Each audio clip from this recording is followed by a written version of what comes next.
culturelle religieuse da nga fi war a ñëw nga xam tey ji moom mooy suñu population. C'est une fête et qui dit une fête n'a pas benn connotation d'exclusion donc c'est une inclusion générale boo xam ne tey ji Sénégal bi incha allah bëgg nañ ci trop ci ni nga xam ne tey ji moom la ñu def ba Sénégalais yëpp incha allah ñoom fekk boole ko ñu ànd ko def fête bi. jërëjëf Khadim kontaan nañu. jërëjëf merci beaucoup merci beaucoup di sargal sunu gaynde di sargal Lions yi di remercier le président de la République Bassirou Diomaye Faye son premier ministre Ousmane Sonko le ministère du sport bi ak mboolem seen fédération bi donc on est tellement content di remercier aussi sunu gaynde di wax Pape Thiaw un message pour lui l'ensemble de la population sénégalaise est derrière le coach Pape Thiaw jërëjëf. Merci beaucoup. Merci c'était vous voyez les différentes sensibilités politiques Aboubacry gis ngeen Lions yi mbokk yi ñu ngi nii di yegg si ci palais de la République gannaaw ba ñu defee ay waxtu ci balade boo xamante ni saafonte nañu ak askan wi léegi nag dinañu yegg si léegi rek ngir njiitu réew mi ànd ak gouvernement bi waaye tamit force vive de la nation yëpp ànd sargal leen gis nga la musique la fanfare ñu ngi taxaw déjà pour exécuter hymne national bi waaye tamit wane rek ne c'est un moment solennel boo xamante ni république bi moo mobilisé wu ngir rek delloo njukkal ñi nga xamante ni ñoom ñoo di gaynde yi Aboubacry. effectivement Omar ni nga ko waxee noonu la boo xoolee rek temps bi nga xam ni moom la gaynde yi def diggante Diamniadio ak fii li ko dalee Kër Massar ba Patte d'Oie ba ci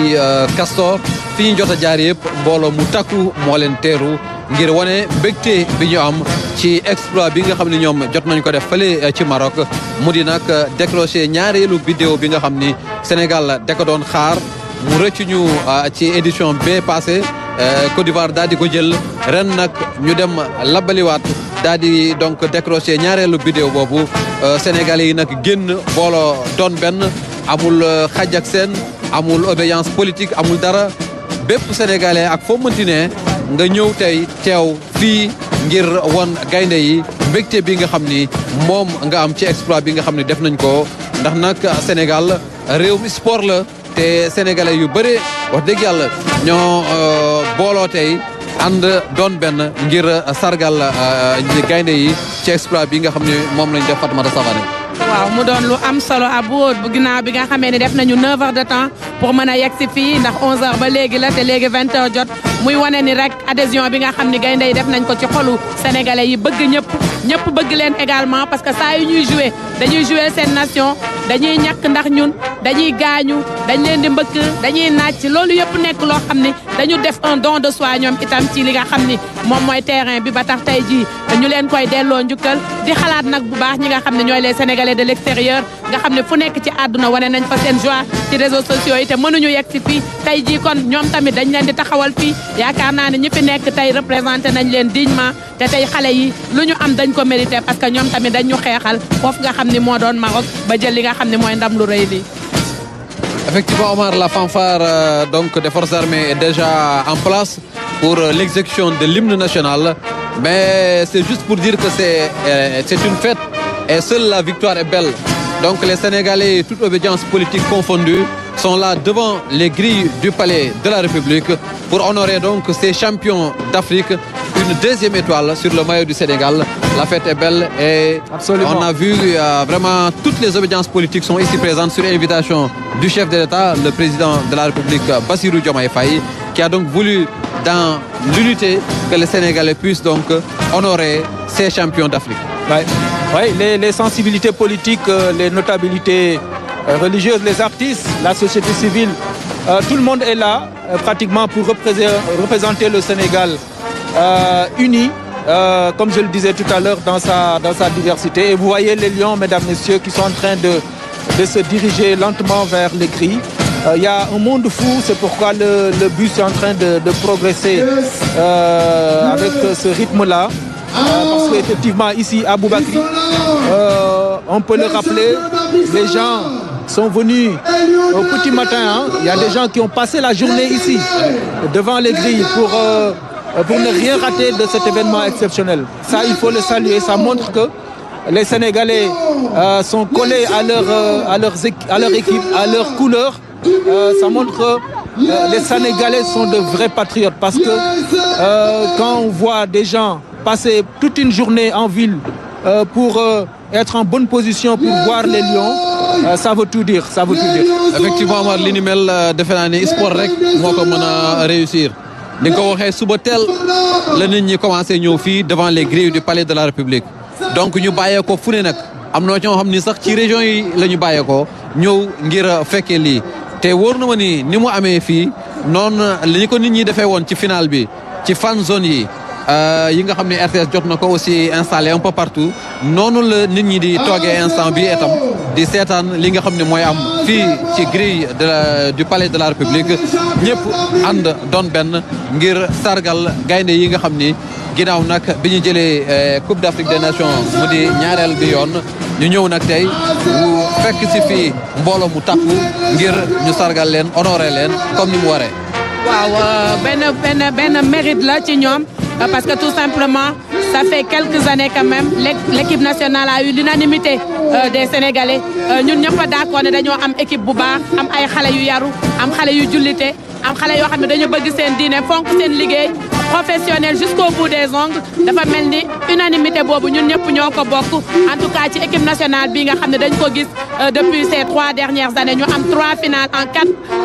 compétitions ça veut dire tout simplement que benn groupe la bu compact benn groupe boo xam ne tam dafa am solidarité groupe boo xam ne également dañu déggoo loolu yëpp nekk loo xam ne ambiance la boo xam ne transition bi dafa yomb diggante ñi fi nekkoon ak ñi bees ñëw loolu yëpp nekk liggéey boo xam ne c'est dans le staff également te xam nga ne tey mënuñoo wax te duñu wax ki nga xam ni mooy coach national jaloore bi mu def ba indi xale yu fii loolu il faut ñu sargal Pape Thiaw ak ni mu ñëwee jël équipe bi ak fi mu ko yóbbu tey li ñu jot a liggéey vraiment mu nekk loo xam ne exploit la mais mu doon koo xam ne dafa sigil Sénégal sigil également Afrique Aboukan. Effectivement Fatoumata Savané Pape Thiaw mérite tous les honneurs. Pape Thiaw et ses protégés méritent effectivement tous les honneurs et Ibrahima Mboup l'a rappelé hier soir, c'est une équipe soudée. Donc il y a des gens qui n'ont pas joué la moindre minute donc durant ce tournoi, mais ils sont restés donc soudés et c'est dans l'unité que le Sénégal a pu donc décrocher cette deuxième étoile et ce qui fait la fierté donc du peuple sénégalais qui est venu rendre donc à ces vaillants footballeurs l'honneur dû au rang de l'exploit donc qu'ils ont eu à faire à Rabat. Oui, c'est vrai que il y a beaucoup d'émotions, hein. On a vu tout à l'heure les images dans les tribunes. Koumba Gawlo Seck par exemple, on lisait sur son visage beaucoup de sensations, d'émotions en voyant ces lions arriver vers le palais. Également des visages de parlementaires, hein, de l'opposition comme du pouvoir, hein, assis côte à côte pour vivre ces moments importants. Ça veut dire qu'aujourd'hui c'est le Sénégal qui s'est mobilisé pour fêter ces lions et dafa naa ni lu am solo la gis ngeen leen ñoo nekk nii ci suba ba léegi ñu ngi ci kaw bus bi mais yëguñu ko sax daanaka. yëguñu ko ndax dañu ànd ak mbégte bi nga xamante ni mooy jël drapeau bu Sénégal yëkkati ko ba ci kaw ci circonstances yi ñu gis ci épreuve yi nga xamante ni enduré nañ ko avant ñuy amal final bi waaye tamit ci biir final bi gis nañ ne ay jàmbaar dëgg ñoo doon jouer ay jàmbaar dëgg ñoo doon représenter Sénégal te loolu am na solo ñu rappeler ko ci li nga xamante ni moom moo di événement bii nga xam ni moom la ñuy vivre actuellement. Abibou Dia, le directeur de la communication, qui était, si je ne m'abuse, à Rabat pour vivre ces instants. C'est important de nous dire, de revenir un peu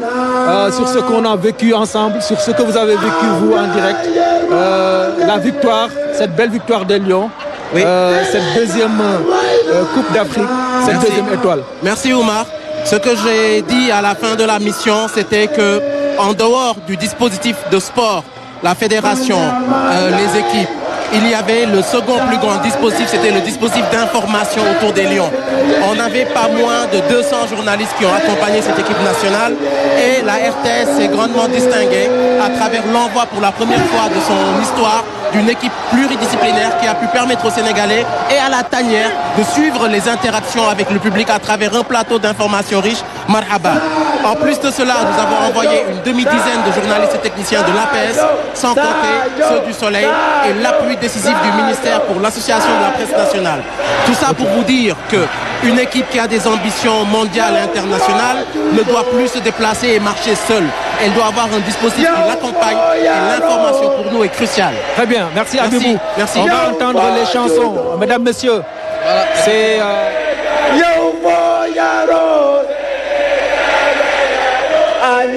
Sénégal.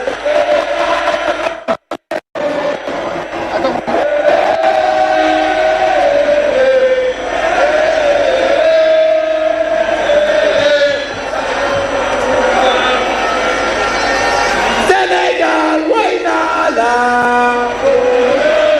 Am nga yërmande. Sénégal, way naa la.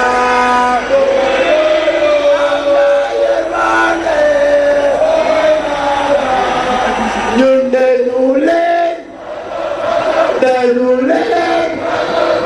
bëgg yéen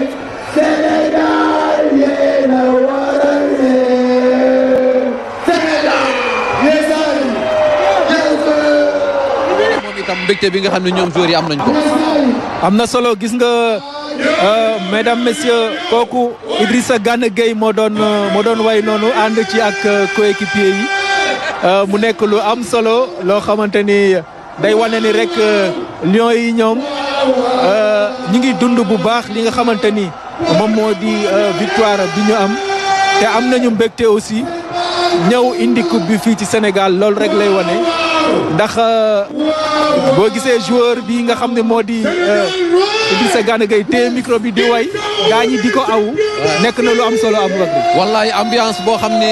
foo ko natt rek weesu na fa te lii nag Savana yow mii nga xam ni xam nga kii di Idrissa Gana Gueye xam nga ni ambianceur la fu mu nekk rek kenn du ñëpp wax dëgg yàlla bu ñëwee def nii du bett kenn. waaw Gana moom du ñu bett parce que gis ngeen ko ci biir final bi sax mi ngi tooñ Hakimi di def ni mu doon def maanaam doxu pengwe bi pour dire tout simplement que moom dafa bëgg tout le temps nit ñi di foo di ree di kaf te bokk na ci mag yi nga xam ne xale yi dañ ko ñeme lool ci biir tanière bi parce que lii moo tax parce que dafa oyof dafa bëgg nit yi dafa bëgg xale yi loolu yëpp moo indi lii mu mel ni tey jii war nañu mën a bàyyi nit ñi ñu dund ambiance bi tuuti ñu xool lan la ñuy def suñu ginnaaw pour ñu xool un peu. effectivement donc ñu bàyyi nit ñi rek ñu gis li nga xam ni moom moo fi nekk Abano stress itam ñëw di bokk ci animation bi mu di nag image yoo xam ni vraiment mbégte rek lay refléter parce que lii nii lii sedd na xol de. lii war na mën a tax ba Sénégal lu ñu mën rek lu ñu doon def benn jéego ñu dolli ko te xam ni nag mos nañu te neex na war nañu mën a nekk constant ci li nga xam ni mbégte bi nga xam ni moom la Sénégalais yi di dund ba nga xamante ni aussi boobu nga doon xam ni moom nga doon wax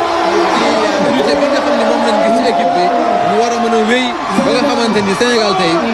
waxatuñu ñetteel étoile de waaye coupe du monde yi xalaat instant bi. wallaay wax nga dëgg parce que li ko dëggal sax mooy fu mu nekk nii xale yi dañ leen doon wax ne leen gagné leen ba pare ngeen souvent dañ leen di wax gagné leen ngeen xam su ngeen gagné ba pare di ngeen xam lan lañ leen réserver.